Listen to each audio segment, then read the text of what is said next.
500 টাকা রাখো, তুমি যে ধার করে আনছিল হ্যাঁ দিয়ে দিবা। এত টাকা তুমি কই পাইছো? তুমি যে আমার বিয়ার সময় হাড়টা দিছিলা সেটা না আমি বেচে দিছি পাশের বাসার ভাবির কাছে।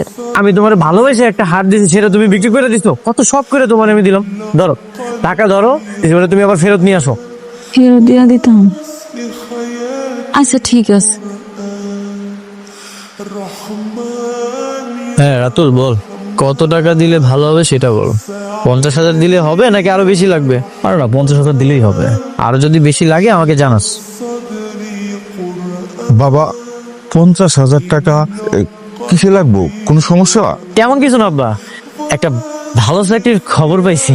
50,000 টাকা ঘুষ? হ্যাঁ বা 50,000 টাকা ঘুষ দিলে নিজের চেয়ার টেবিল দেবো। 50,000 টাকা তো অনেক টাকা, এই জন্য আমি না করে দিছি। আচ্ছা তুই আর কতদিন এভাবে নিজেকে লুকিয়ে রাখবি? এখন সময় আসেনি, সময় আসুক তারপর বলবো।